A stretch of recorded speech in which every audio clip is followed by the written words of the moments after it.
6 yoshlar atrofida edi, esimda. Birinchi marta tish doktoriga bordim va doktorlikka qiziqib, ota-onamga tish doktori bo'laman dedim. Undan keyin 13 yosh paytimda karislarning bitta mehmonxona biznesi haqidagi seriali juda ham bir ommalashdi va u yerda birinchi marta umrimda menejer degan atama haqida eshitdim va ota-onamga menejer bo'laman dedim. Undan keyin 17 yoshimda IELTS ga o'qidim. Yaxshi IELTS larni topshirganimdan keyin birinchi marta ingliz tilidan dars berdim. O'sha paytda o'qituvchilik menga ekan, ingliz tilidan o'qituvchi bo'laman dedim. Ya'ni hayotimizda juda ko'p ta'sirli ota-onamiz, qiziqishlarimiz yoki atrof muhit yoki qanaqadir oddiy kinoni ko'rish orqali ham qaysidir kasbga qiziqamiz yoki qaysidir kasbi egasi bo'lishimiz kerak emasligini aniqlay olmaymiz.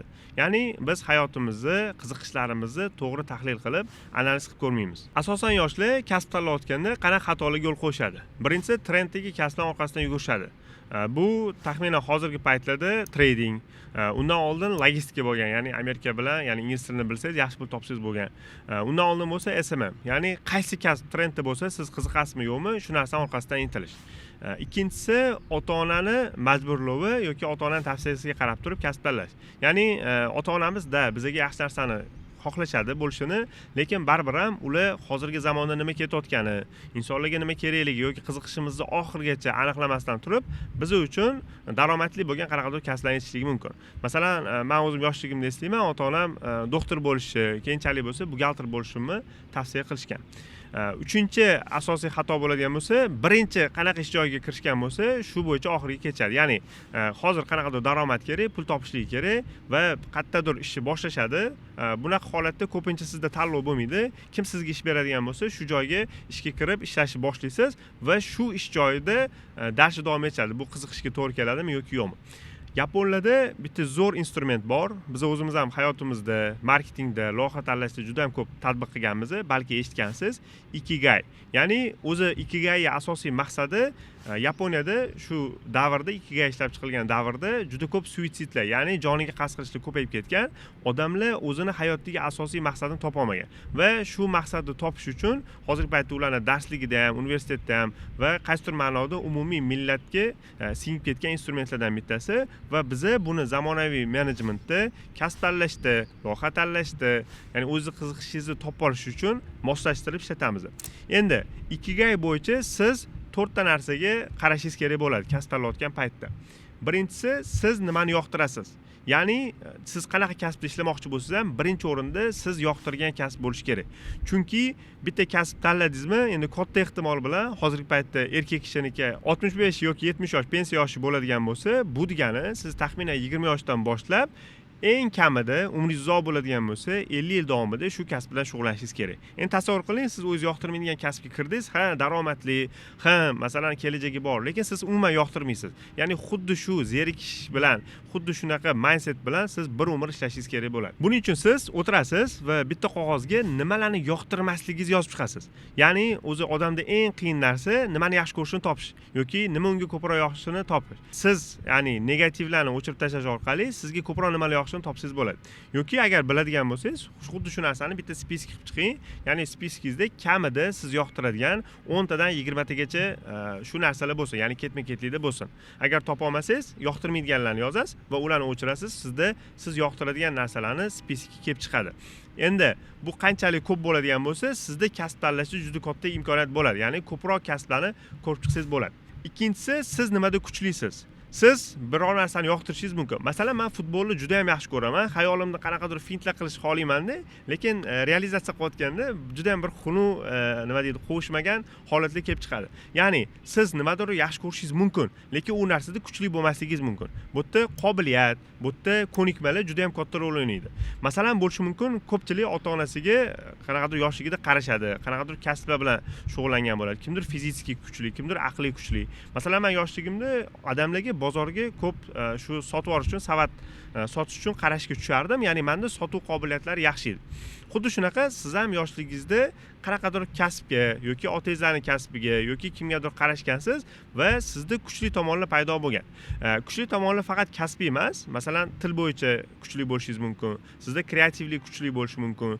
Ya'ni o'zingizni kuchli qobiliyatlaringizni yozib chiqishingiz kerak bo'ladi.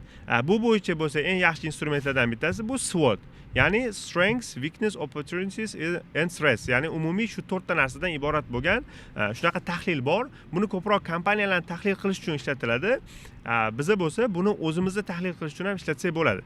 Ya'ni eng asosiy qismida sizni eng kuchli tomonlaringizni ko'rib olishingiz kerak. Masalan, o'zingiz taxminan bilasiz, nimada kuchlisiz. Bo'lishi mumkin fiziki tomondan kuchlisiz, bo'lishi mumkin tilga kuchlisiz, bo'lishi mumkin odamlar bilan muloqotga kuchlisiz, bo'lishi mumkin challenge'larni yaxshi ko'rasiz. Mana bir xil insonlar bor, qanaqadir yengilliklar qilishni, har doim o'zini qiyin ahvollarga solishdan maza qiladi. Ya'ni adrenalin unga ko'proq zavq beradi. Bo'lishi mumkin masalan boshlarni haydashni, tez haydashni yaxshi ko'rasiz yoki veli haydayotgan paytingizda har xillarni oldini ko'targansiz, nimadir narsalar qilgansiz. Ya'ni siz challenge'larni yaxshi ko'rgan insonsiz.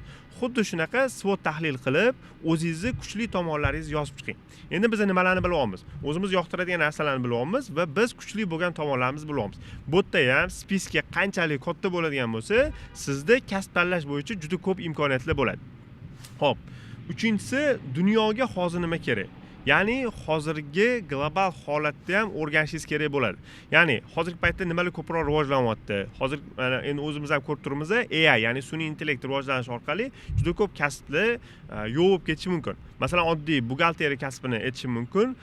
Endi men aniq ayta olmayman, u yo'q ketadimi, yo'qmi? Avvalambor bu rizq, lekin hozirgi paytda juda ko'p narsa avtomatlashyapti. Ya'ni ERP tizimlari, biznes boshqaruv tizimlari paydo bo'lib, hamma narsani joy-joyida kirgizganingizdan keyin bir donagina knopka orqali hamma hisobotlarni sizga chiqarib beradi.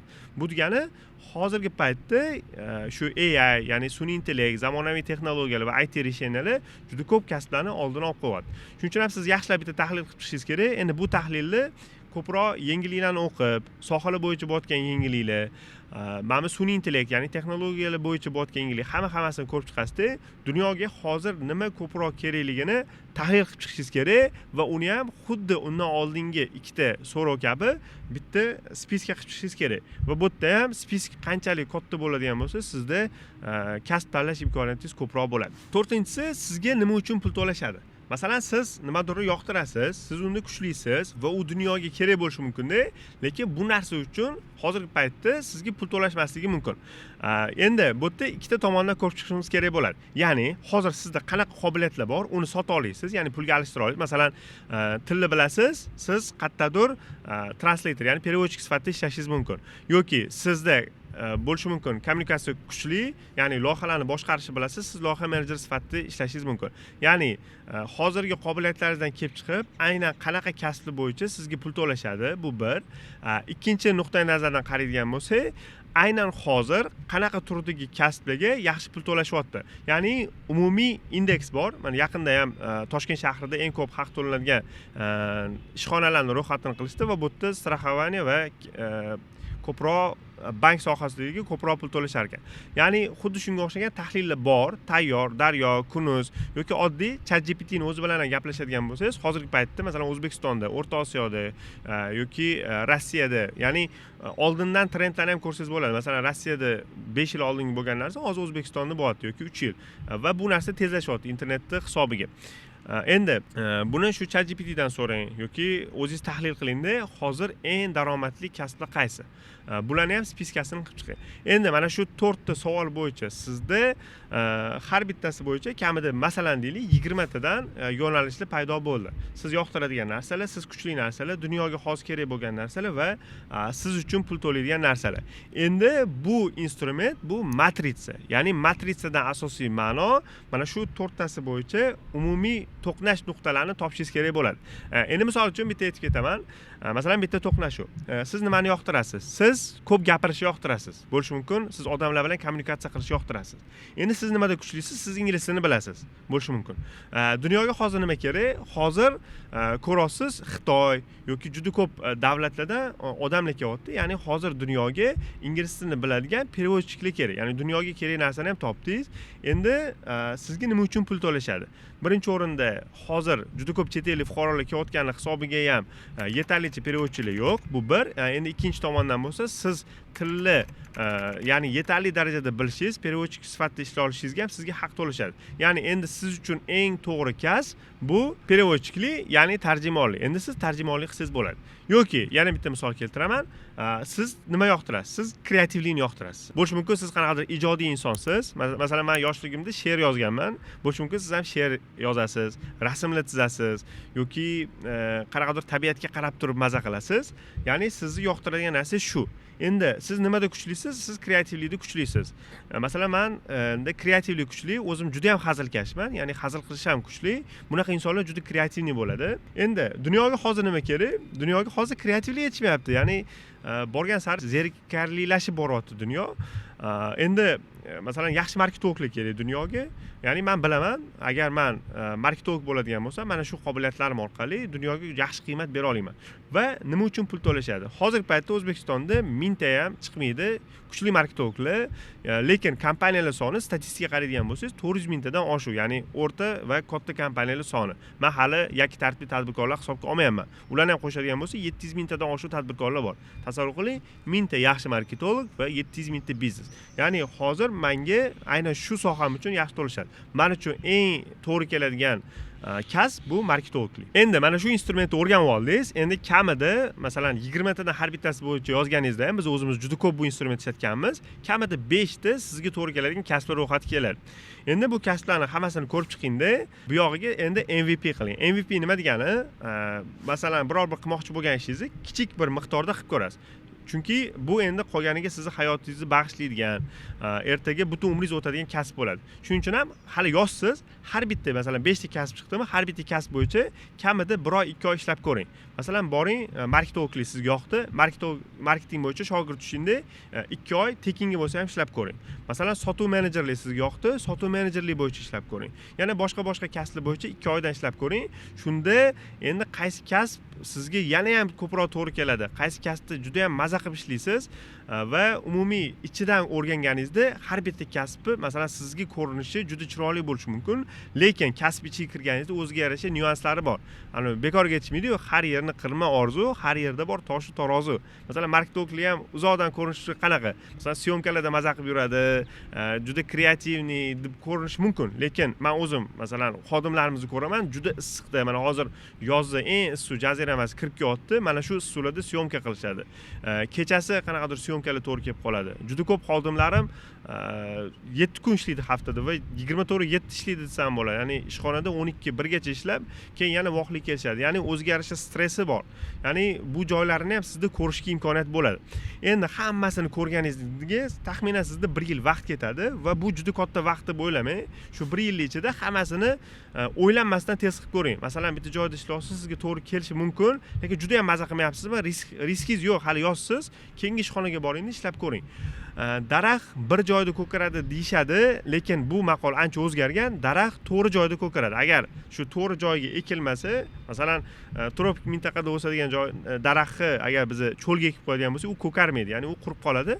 Shu narsa bo'lmasligi kerak. Endi bitta kasb tanladingizmi, shu kasbda oxirgacha boring. Ya'ni bo'ldi, siz tanlab oldingiz, sizga yoqdi, har tomonlama ikigai bo'yicha ham siz o'zingizni tahlil qilgansiz, hammasini ishlab ko'rdingiz. Ichida eng yoqqani shumi? Mana shu kasbda oxirgacha borishga harakat qiling. Ya'ni Alex Hormoziyning bitta zo'r gapi bor. Muvaffaqiyat bitta zerikarli ishni qayta qilish orqasidan yetib keladi.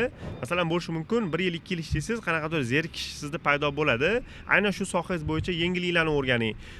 Agar ketsangiz ham, masalan, ishxonangizni o'zgartirishda menda qarshilik yo'q. Aynan shu kasbingiz bo'yicha, masalan, marketologlik tanladingiz, undan yaxshiroq bo'lgan, undan kattaroq bo'lgan yoki katta kompaniyada ishlayapsiz, kichkina kompaniya qiynalyapti tirik qolishga. Ya'ni bu ham bitta challenge. Masalan, shu kompaniyani marketing bo'yicha bozorda rivojlantirib, eng katta kompaniyalardan bittasiga aylantirish kabi challengelarni qo'ying. Ya'ni o'zingizni challenjlaringizni doimiy yengilab boring. Umumiy xulosa qilib aytganda, birinchi navbatda o'zingizni tahlil qiling. Kimdir sizga bu kasb tanla deyishi mumkin, kimdir bu narsani tanla deyishi mumkin. Hayot sizniki, atrofingizdagi insonlar bugun bor ertaga yo'q, lekin siz o'zingiz hayotingizni butun umr yashab o'tishga majbursiz. Shuning uchun ham o'zingizni shu ikigai bo'yicha tahlil qilib chiqing. Keyin bo'lsa sizda kamida 4 ta 5 ta o'zingizga yoqadigan kasblar paydo bo'ladi. Shu kasblarda kamida 2-3 oydan ishlab ko'ring va qaysi kasb sizga ko'proq to'g'ri kelishini yana bitta aniqlab oling. Endi bitta kasb tanladingizmi, oxirgacha shu kasbda muvaffaqiyatga erishishga harakat qiling. Ushbu video sizga manfaatli bo'lgan bo'lsa, like bosing va kommentariyada o'zingiz olgan eng yaxshi insaytlarni yozib qoldiring va bizda bu videolar davomiy bo'lishi uchun obuna bo'lib qo'yishni unutmang.